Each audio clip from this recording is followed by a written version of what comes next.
first of all, I want to start by thanking all of you for being here. I was a former party chairman in Gwinnett County, and I always appreciated folks who took time out of their schedule in the middle of the day for you folks to come and listen to candidates like me and Senator Schaefer, who aspire to lead this state. So thank you for being here, and thank you for the opportunity to come and talk with you about very important issues that are going on in our state right now. And just while kind of off the cuff, I want to say something encouraging. I know Conrad was pointing out that issue, and it's easy to look at stuff like that and get a little discouraged. But what's amazing is a whole lot of Obamacare can be undone without Congress having to act, and President Trump is doing that.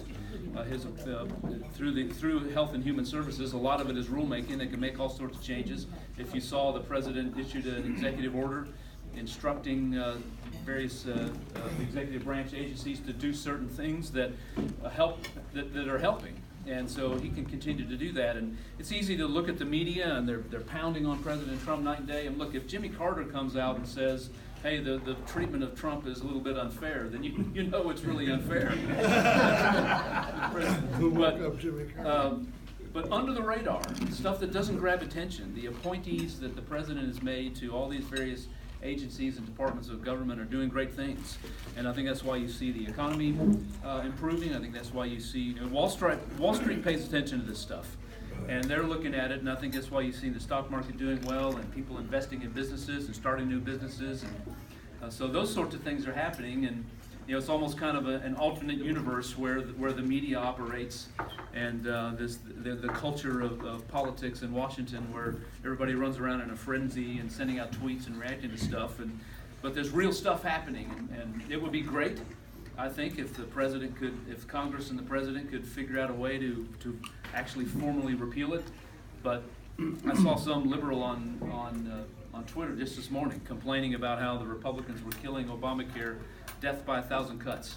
And I said, I don't care how. If death by 1,000 cuts is what it takes, do it, kill it. So anyway. I hope that's encouraging to you. Not everything we see on the news is what's really going on, and President Trump is doing great things, and his appointees are doing great stuff. But my name is Buzz Brockway, as Jack mentioned, and for the past 20 years, I've been active in the Republican Party. Started out volunteering as a precinct captain in Gwinnett County, where I live, and Senator Schaefer was very active in those days too in the Republican Party, and still is, as you all know. Worked my way up in the Republican Party, and from 2002 to 2005, I was chairman of the Gwinnett Republican Party, and those were really exciting times, as y'all remember. That year, and during that time, we were flipping the state from a Democratic state to a Republican state. Sonny Perdue became our first Republican governor. Saxby Chambliss was elected senator back in those days, and was only our second Republican senator ever elected. And it was really exciting to be in Gwinnett County and helping flip the state to a Republican state. And so it's kind of ironic that here we are 15 years later, and we're kind of it feels like we're kind of in the fight for our lives to hang on to our Republican majority in this state. And we hold all the statewide offices, we hold the legislature, but as you saw, I think in that 6th district race, the Democrats are going to come after us hard. They are looking at this state as a state that they can flip, as a state that they can win, and break the Republican stranglehold in the South and dominate this country. And that's what they want to do. And I think that the effort that we saw in the Karen Handel race, they may not be able to spend $30 million on every congressional race, but they're going to spend money, and they're going to get organized, and they're getting organized. And you folks probably know, I think there was, last time I was up here, I spoke to the Fannin County GOP, and they were telling me that Democrats were meeting and organizing in Fannin County. Yeah. And there may only be 10 of them, but they're enthusiastic, and they're energetic, and they're out there working. And if we sit back on our laurels, and if we think that, this is a Republican state and it'll always be a Republican state, it won't.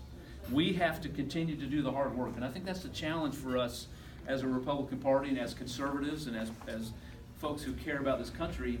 We have to continue to do the hard work of talking to our neighbors and explaining to them why limited government, why freedom, why these things are important, and why local control, why it's be much better if the state of Georgia had more influence on day-to-day business than Washington did, why all those things are important. And so I think that's kind of something I'd like to, as I go out and speak to people, that I kind of challenge my fellow Republicans. That's what we've got to do in the coming years, and we're going to have to fight like heck next year to make sure that we win that governor's race and that we hold on to the lieutenant governor's seat. We hold on to the Secretary of State seat.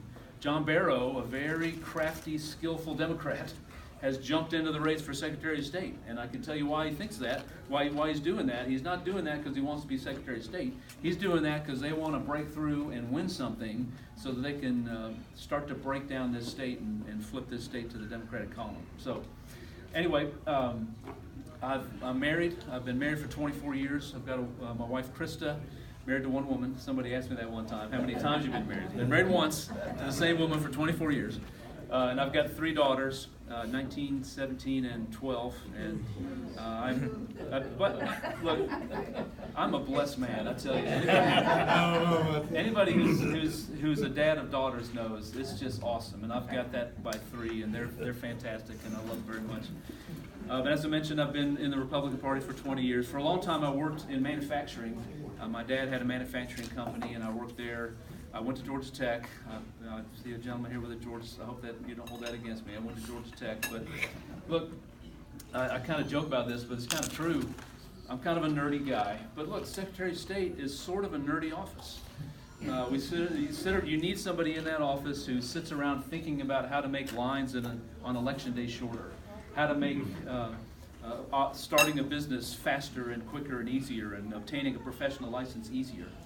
And that's kind of the things that have motivated me to run for that. When I've served in the House of Representatives for the past 7 years. I'm in my 4th term. And when I first got elected, I wanted to be on the Governmental Affairs Committee in the House, because that's the committee that works with elections. And we've been able to get a few bills passed that have helped improve our elections.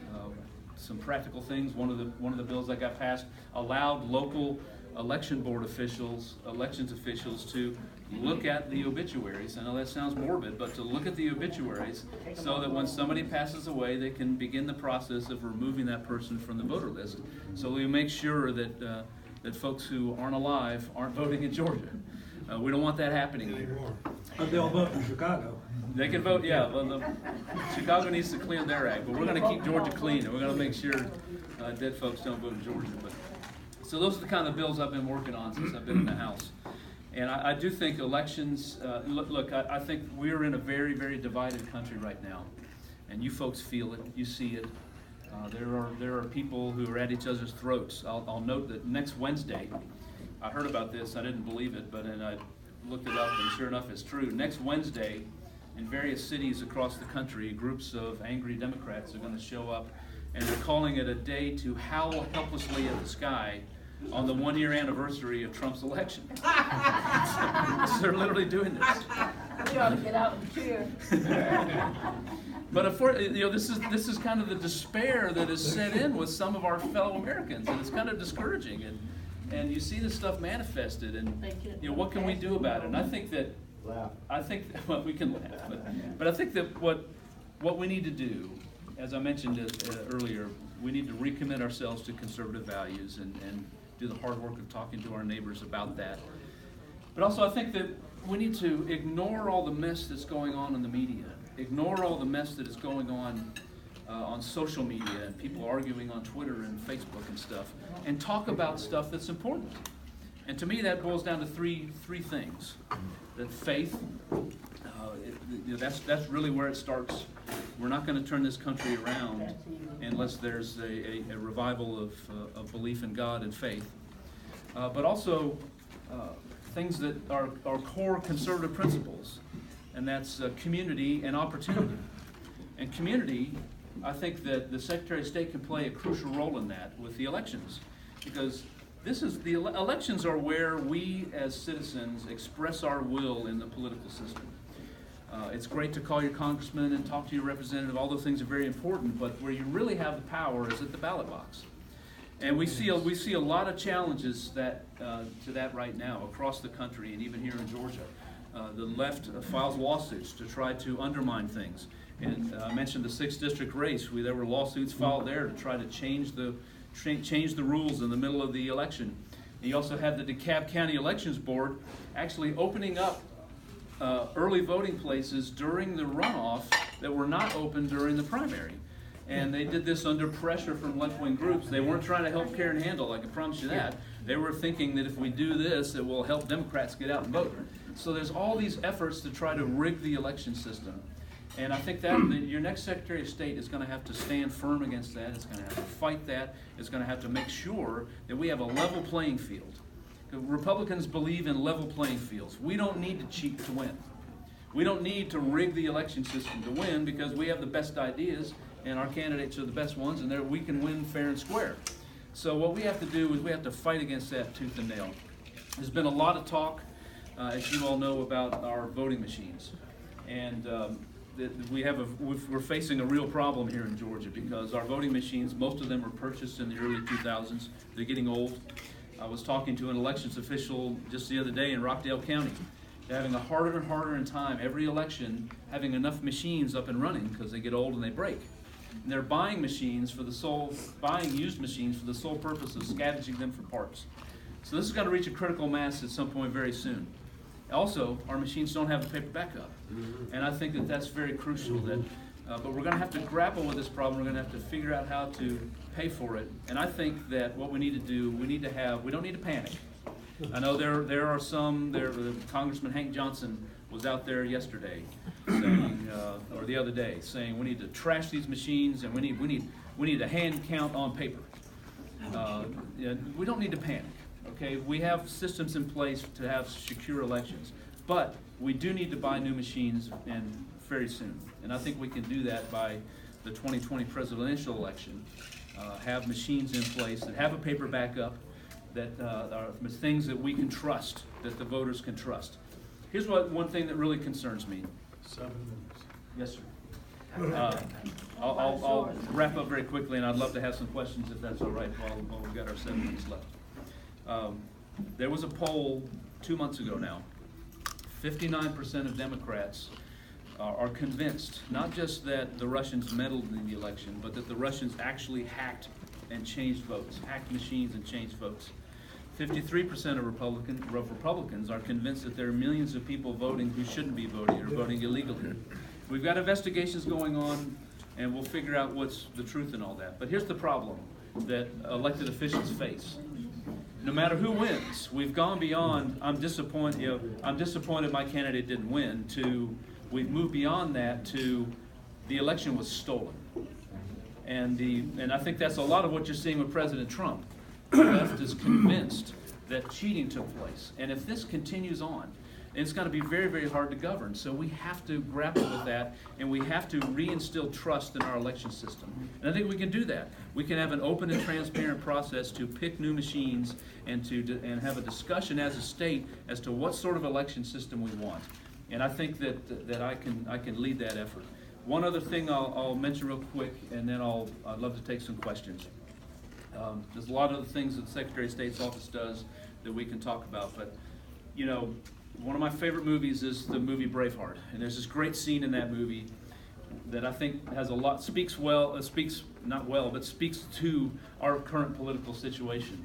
It's where William Wallace looks at the Scottish nobles and he says, "You think that the people exist to provide you with a position, but I think your position exists to provide people with freedom." And I think, you know, people are so cynical about politics, and I think a lot of it has to do with they've looked at politicians and they've concluded that politicians just want a position, and they think that we the people exist to give them one. And that's really, the opposite is really true, right? Every position that exists, whether it's Secretary of State or Lieutenant Governor, was created by our Constitution really to do one thing, and that's to protect your freedom. And so if I'm Secretary of State, I promise you, I'm going to keep that in my mind, and every day I'm going to wake up and I'm going to think, how can I protect the freedom of the people of Georgia in their elections and their ability to start a business and their ability to get a professional license and all the things that the Secretary of State does. I'm not looking at this job as a springboard to, this isn't the launch of Buzz Brockway for President 20 whatever. I want to be the Secretary of State of Georgia. And I would love to have your vote. We've got some literature. Some of you may have been handed it already. We've got a sign-up sheet if you want to be on our email list and keep in touch with our campaign, and I would love to have your vote, and I'm going to work extremely hard over the next 7 months until voting starts to earn your vote. So thank you very much, and if we have a minute or two left, I'd love to take some questions if that's all right, Jack. On economic development, what is your vision for economic growth, both foreign and domestic, in rural areas like where we live? Mm-hmm. Yeah, I think the Secretary of State, I think, plays a tangential role of that. The governor is going to hire somebody to do economic development and that sort of thing, but where the Secretary of State can really help is in the processes. What I want to see happen is, and I've already began talking with local elected officials about this, when somebody wants to start a business, they eventually wind up at the Secretary of State's office because they have to incorporate. And if they're in a profession that needs a professional license, they got to come and get a professional license. I would love to see a greater cooperation between the Secretary of State's office and local governments, so if you want to start a business, you don't have to run down to the Gilmer County office and then they're going to send you over to the fire department to get a piece of paper, and they're going to send you over here to get a piece of paper, and over there to get a piece of paper, and then you got to come to the Secretary of State and get another piece of paper. I want to see a seamless one-stop shop where the Secretary of State's office and local governments can work together to make it easy to start a business. We are so proud that we're considered the best state to do business in, but we also have to be the easiest state to do business in. And if we can do that and make it easier for folks to start a business, then I think that can encourage things. So the Secretary of State has offices all over the state. Secretary Brian Kemp just opened one in Cartersville, I guess, just recently. And I would keep all those open and continue to do that to make sure that the office is close to people. So one more question, because I'm sure that Buzz will stay after the meeting and answer questions. Absolutely. We got to get to David too. Don? Yep. Buzz, the other day I heard a report that for the first time ever last year, there were more business closings failing than new startups. Yeah. That is very concerning because that is the lifeblood of our economy, is the small business and the entrepreneur who has a vision. And some of the things that I hear, especially I'm involved with a builders group, licensing and fees. Yes. And like you said, you've got to go 3 or 4 separate places just to get approval to start a business. Well, you've got to have money to do that. Yep. And there's no, that needs relief. Yeah, absolutely. And there's an entity in state government that's meant to take a look at that. It's actually a bill that my friend Senator Schaefer passed. It's called the Georgia Occupational Regulation Review Council. And one of the jobs that it's empowered to do is periodically take a look at each professional license and determine, do we need to continue to license this profession? Do we have the proper amount of regulation? Do we have too much regulation? Do we have not enough? So I called him up this past session, and I said, where can I find those reports of those periodic reviews? And they said, we're not doing them because you guys in the legislature don't give us the money to do it. So I said, well, how much money do you need? And they said, well, we don't know. I said, have you called the governor's office and said, we need X amount of dollars? No. I said, well, that's not acceptable because the law says you're supposed to do it. So I dropped a resolution, House Resolution 744, to call attention to that. And in the next session, I hope to push it. Either we're going to shame them into doing that, or we're going to give them the money they need to do it. But Secretary of State is one of the members of that council. So I can promise you, if I'm Secretary of State, we're going to be on that board. We're going to be making sure they do their job, and making sure that we don't overregulate. We license all sorts of things in Georgia. Librarians. I don't know that we need to license librarians. And you're right. That we continue to ratchet up the requirements needed for licenses. Builders are suffering from this. We need a comprehensive look at that. Look at every professional license. And make sure we're not over-regulating and do away with some of them that aren't needed. So, yeah, we're going to work hard on that. Thank you, Buzz. Thanks, Jim. Thanks, Jeff.